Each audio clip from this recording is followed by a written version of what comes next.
Hi, I'm Debbie, and welcome to Divine Destiny with Debbie. Today we're reading for December 20th, 21st, 22nd, and 23rd, Monday through Thursday. Now, you know that I'm going to be using some Radley Valentine decks. I will use my Archangel Power Tarot card for the main message. I'll pull one of my Guardian Angel cards, if they don't all fall down. I'll pull one of my Guardian Angel cards. I'll also pull one of my Emily Anderson crystal cards. Now, that will be for the main message, but for the overview, for the introduction on what's going on and just general energies, I will be using my Waite Rider deck, the traditional one, and I will be using my Osha Zen Tarot cards. Now, I have prayed, meditated, and infused all the decks with Reiki energy. Remember, this is a general reading. It may or may not resonate. Take what you like, leave the rest. The 21st, we are entering into Capricorn season at 11 o'clock a.m. Eastern Standard Time. Also, we will be entering, I think it's like right there, 1 minute maybe before the winter solstice. Now, that is for the Northern Hemisphere. That is when we have the longest night or the longest darkness. In the Southern Hemisphere, light should be, the darkness will be the shortest, where the light will be the longest. Okay.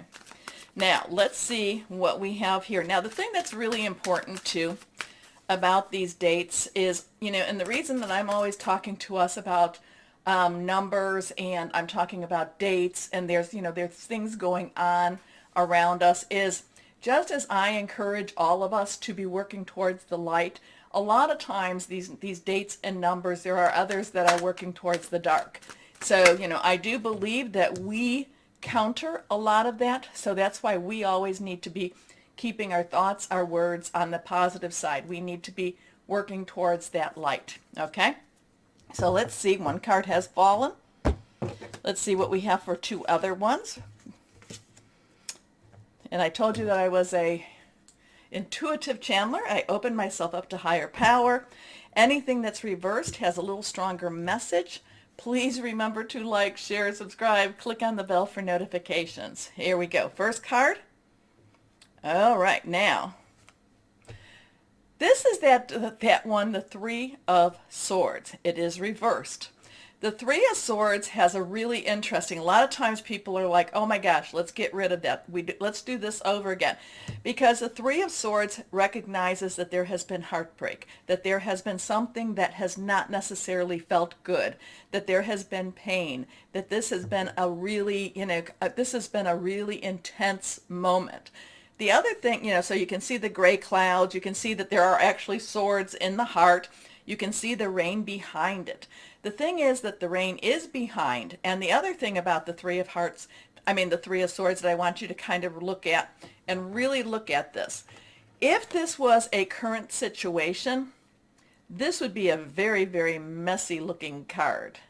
This is something that has happened in our past. It could be a very recent past.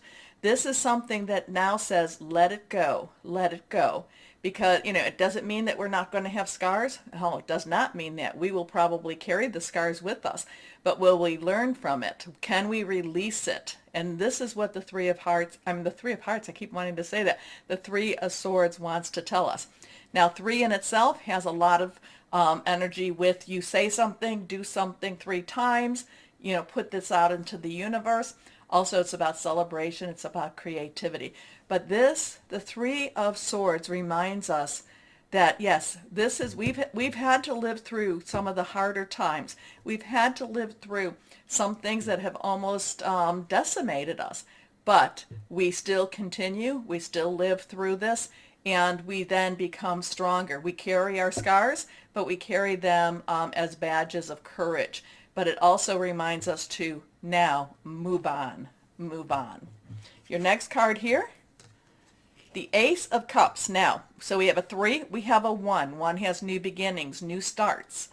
Cups is our, well, I told you that Swords was our Aquarius. It was our, and we have Saturn and Jupiter still in Aquarius. It is also our Gemini. It's also our Libra. Thought process is making plans, really thinking things through. Cups is our Cancer, Pisces, Scorpio, fluid, very emotional. Now this has a new opportunity, a new commitment, so this, in order for us to go forward, we have to let go. Doesn't mean that, it does not mean that we forget, because we carry those scars with us. We carry those experiences with us. But now we go forward. We have hope. We have, this has a new relationships, new loves, new energy that's going to push us into newer situations. It really, right, when we're kind of going with this whole heart energy again, it, makes our heart burst with joy. Okay, next cup, oh, next card, again, this one is also reversed. And now we have a 2. 2 has joinings, 2 has crossroads. Do I go this way, that way? 2 has decisions. This is the High Priestess. This is the intuition. This is us reaching out to higher power, guardian angels, whoever we reach out to. This is us really connecting into that, into that other side. There's the natural and there's the supernatural. There's the physical and there's the metaphysical. And this is us meditating. This is us staying quiet for a little bit of time and really connecting about what our next steps are going to be. Where do we want to go? What is supposed to be happening for us too? There is a little bit of submission I'm feeling with the High Priestess. She is, maybe she wants to do her own thing, but yet she realizes that she's being guided by something greater and bigger than herself. Okay? So there's this, I have been feeling very spiritual energy going on, and this kind of confirms that same thing. Okay, now let's go on now with the Osha Zen Tarot cards. I generally use these for, more for words of advice, okay? But let's see what we've got going here. So there's totally new, there is a new developing of our, maybe of our psyche, of our, of our intuition. There is, but again, what this was, again, forgiveness, when I talk about forgiveness, forgiveness is what helps you. Letting go anger is what helps you. The other person doesn't either doesn't know or they don't care. So it's really to get us to a healthier emotional state. But there's really deep feelings, deep searchings. Really, it's kind of, I feel like this is going into that shadow side of us that we have to look and we have to really clear a lot of this, I don't know, is it emotional energy? Is it kind of looking into our own darker energy? It could be. It could be. Okay, let's see what this one is. Okay, well, clinging to the past. Clinging to the past kind of goes along with what we're talking about. So this week's energy is, so we have the 5. 5 has change, positive, negative. And this is kind of telling us, especially with this, how can we move forward? How can we move forward when we cling to that past? And I do know that Saturn and Jupiter are doing some sort of a dance this week. So again, to Saturn, and we are not even halfway through where Saturn with Aquarius is illusion versus reality. So, this could be one of those weeks where we have to really look at the reality. But you know what? What we'd rather do is cling to the past. We'd rather look back than look towards that future. So yes, is it going to be, I do feel that the energies are going to be on the unusual side. I do feel like, because we'll be on the flip side of that full moon. But yet we have the darker energies that sometimes are brought about. Like I said, we want to go towards the light. We want to bring about the light. We want to, we want to endow things like the winter solstice. We want to endow things like, the changing of a season. We want to endow it with the positive, because there's a lot of negative out there. And a lot of times the negative likes to cling to these types of situation, these types of days. So this is going to be one of those times where we might be very reflective. We might need to look deep into our hearts and kind of maybe face some of the messy stuff. But at the same time, once we face it, we'll find out that it really isn't as hurtful as we thought it was going to be. Maybe we've been avoiding it, and now that we, face it head on, it actually isn't the monster we thought it would be either. Okay? Okay, where did that come from? Anyway, I will post this as an introduction for the week, but I will also add this to our readings, which will start now. Hello, my Aquariuses. How you doing? Oh my goodness, are you feeling the energies? Yeah, they're very intense, and I imagine that they're very, very intense for you right now. Now, let us, especially too, since Capricorn is the precursor to your sign. So Capricorn is going to be ending your your year, and we will be coming up to Aquarius season. So this is the time for you to get your hands dirty and get things done. Okay, let's see what we have for this week, because I do feel these are some very intense energies, and I do think that they will resonate a little bit more with you, my Aquarians. Okay, here we go. 1, 2, and 3. 3 cards are face down. First card, oh, glasses on, of course. First card is the moon. So we do have that moon energy, the night of the 18th going into the 19th. There's some hidden energy. There's some also too, there might be some new projects that you're working on. There may be some new innovative, some thoughts, inventions, I don't know, something that you are working on. I'm going to kind of say it may not be the right time to share with leadership or share with others unless you really, really have to. Now, you may have to ask for some help, and then I guess you would have to share. But I just feel like the moon is wanting you to stay a little bit behind the scenes.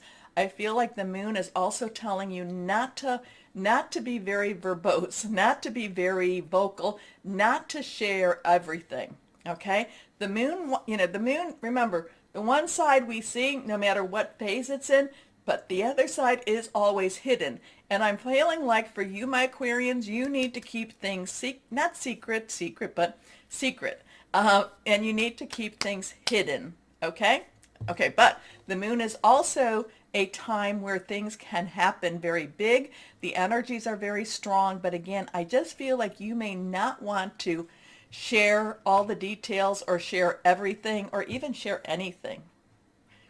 18, 1, 8, 8 unlimited opportunities, 1 new beginnings, 10 transition. Archangel Heniel, the opportunity to improve your plans, listen to your intuition for accurate guidance, face your fears, and grow stronger. And part of that could be, again, too, that you are stepping out without the reassurance of maybe the backup people, but you're kind of doing something on your own. But again, I kind of feel like you need to, what do they say? Hold your cards close to your vest. Okay, next card is reversed. The 4 of Gabriel. So we have 4 leadership, stability, organization. Gabriel is fire energy. This is about celebration. This is about really having a good energies. This is about possible weddings, possible new children, births, things like that. But this has a lot of rewards. This has a lot of whatever you're working on. Again, too, I think that this is you again. So Gabriel, again, is our Leo, Sagittarius, and Aries. These two are kind of like, if you do this right, if you work with whatever this energy is, if you're not necessarily, asking for help, this is yours. Something about this is yours, and you deserve, I don't like to use that word so much, because as humans, what do we deserve? You should reap the rewards of your energies, of your efforts, okay? And the 4 of Gabriel says you do, you should, and you do, okay? Time for a celebration, abundant rewards for hard work. Release yourself from burdensome situations. And I feel like whatever this message is about, kind of keeping it secret, keeping it apart, I feel like the more you involve other people, the more they put their fingers into your project. So I think that's what this burdensome situation is I think you need to be working on it. You need to be developing it and keeping their energies, keeping their fingers out of your pie. Okay? Next card, Epiphany. So we have another major arcana. This is Archangel Raziel. This is understanding. This is, learning more. Now, the 9 has, let's wrap it up. You've got everything you need. Epiphany. 9 is the Hermit. The Hermit is take a step back. Take the step back and maybe just kind of, chill, pray, meditate, kind of figure things out. Epiphany to me is also a light bulb. Things start all of a sudden become clearer, but it's because you take this spiritual journey. It's because you make the connection. It's because you listen to your intuition. And again, too, I feel like this is whatever you're working on. And again, that can be romance, it can be job, it can be family, but whatever you're working on, I think that it belongs to you and it needs to be you. You need to be the one to do this. And Epiphany, I feel like it all becomes clear to you for the reasons why. And even, I know I'm a little disjointed, but it feels like it just becomes clear. And as you go along through the week, it becomes clearer and clearer and clearer why you had to do this and why you had to do this by yourself. Okay. Joy through spiritual growth. Be a light to others. Answers that come through meditation. So let's go on. And I know my Aquarians, there's so many things that yeah, I just got to do it myself. Okay. But that 4 Gabriel means whatever it is, you're very successful with it. Okay, here we go. Let's go on one more card, Guardian Angels. And this one is also reversed. 9 of emotion. So now we have, so that's interesting too, because 18, if you add the 1 and 8, that's a 9. 8's, a couple of 9 energies with 18. There's a 9, and now you have 9 of emotions. 9 of emotions is the 9 of cups, is the wish card. So this is a magical time in your life when wishes are granted and dreams come true. It may seem that good luck is following you, but actually these happy times are your just reward. Again, we get the reward. Are your just reward for being a loving and wonderful person. Your angels are asking you to enjoy your life and have more fun. So there's something very magical, very mystical, very supernatural this week for you. Again, I keep going back to the moon. If you don't have to do it, don't share. Work on whatever this is. It's kind of like you need to be the one. You need to be the one to develop whatever this is. Again, is it a project? Is it a relationship? Is it a surprise even? I don't know. But, it seems that it's very much yours, and this is a big part of your journey, too, this week. Okay, and it's a magical time. I like magical times. Okay, let's see what crystal and energy, and like I said, I don't have to understand what pops out of my mouth. Let's see what crystal and energy might be helpful for my Aquariuses. Reversed, blue kyanite. Connecting with animals, telepathic abilities, that could be that, finding your true path, also finding clarity. And that could be your epiphany. Okay. My Aquariuses, it sounds like you've got a lot to do. Okay. Remember, my Aquarians, to like, share, subscribe, click on the bell for notifications. It helps, it helps, it helps. But most importantly, this is the most important part. Always know that you are loved, my Aquarians. Stay shining and be blessed. Bye-bye.